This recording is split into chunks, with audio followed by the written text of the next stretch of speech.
What up, climbing fam? Oh, you're not family yet? You didn't hit the subscribe button? Hit that subscribe button. Everybody knows that to be the strongest climber, you have to be family. Nothing stronger than family. Is that meme dead yet? So anyway, on my Discord, if you haven't checked that out, you should probably check my Discord out because I now do live streams of events and stuff. We all get to chat and watch like bouldering competitions and league competitions live. So you check that out. But anyway, in my Discord, a climbing guide shared his little tip and I thought it was pretty ingenious.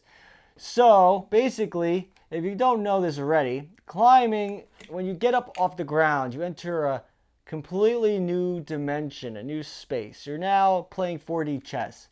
So there's a little magic trick that happens. Let me show you. Okay, so keep your eyes peeled because I'm only going to do this magic trick once. You ready? You see that? In the vertical world, that is impossible. Once you drop something, there's no getting it back. So when you have something like a Grigri, such a crucial piece of equipment, there has to be a way to secure it in such a way that it can never be dropped. You don't want to drop this, okay? Do you want to tie a munter hitch, okay, and have the rope all coiled up? No, you don't. You don't want to drop this, especially if you're doing some multi-pitch stuff. And hey, if you're like a guide or you're climbing with a guy that's liable to drop, you know that one friend, that one dude that drops every, okay. Yeah, this is for him, okay? So let me show you what it is. Let's get you on the table. Okay, so before we crack the code of the Grigri, I wanted to show you this trick, this unwritten law of climbing and working at heights. And it's how you pass things from one person to another, okay? Believe it or not, there's artwork to that, okay? You can't just throw things to the other guy, okay? Now watch this. I want you to see if you can catch it. Ready? Watch this. Do you see what I just did there? Watch very closely. Ready? Right there is a hazard. And you might not even see it. If you're brand new climbing, you might not even know it.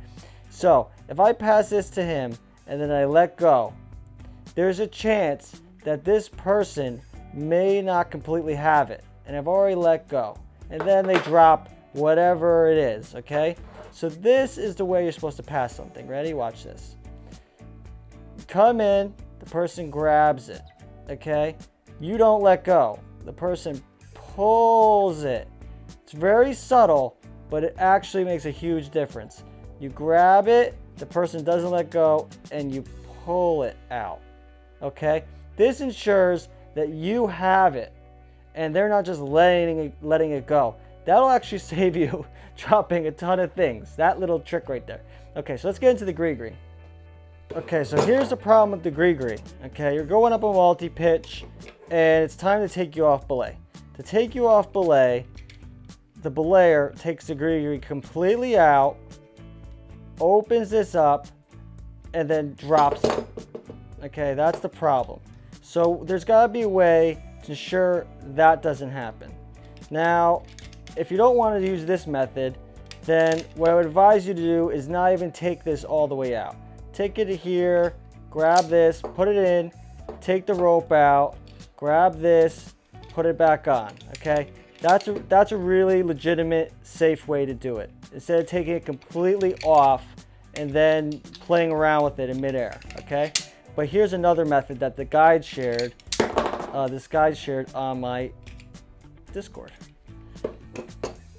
So on this older Grigri and even on these newer ones, if you take a close look, you'll see that there's a little screw right there. There's a little screw. Focus. Right, there's a little screw.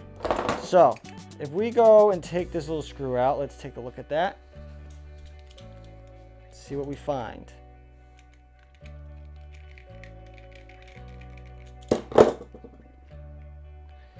Screw you, Grigri. Okay, so let's open it up.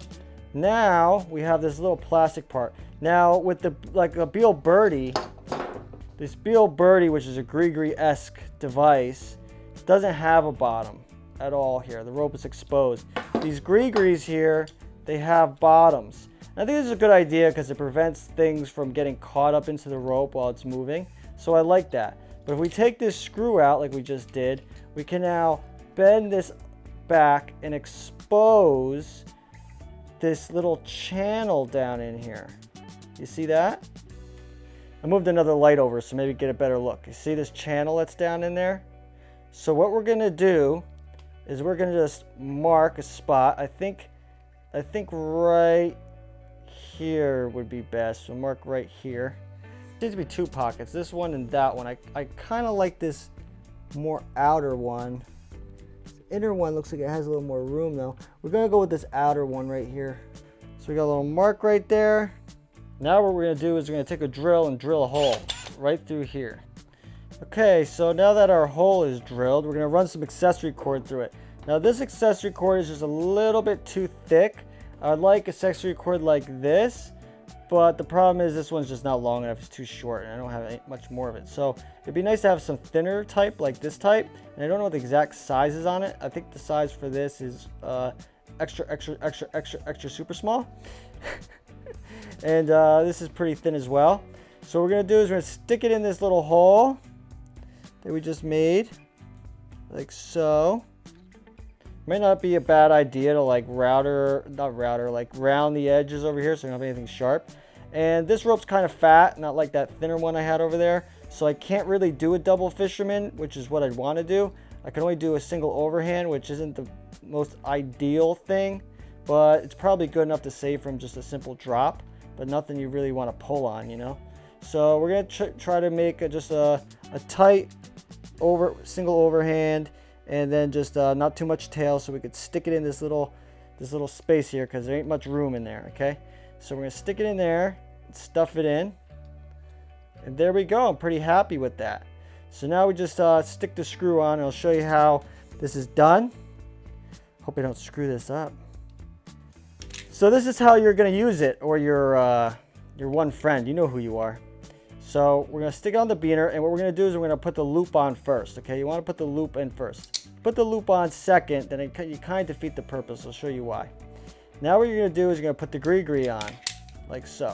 Now if the loop was on, this loop should be tight enough so that it can't pass up like this.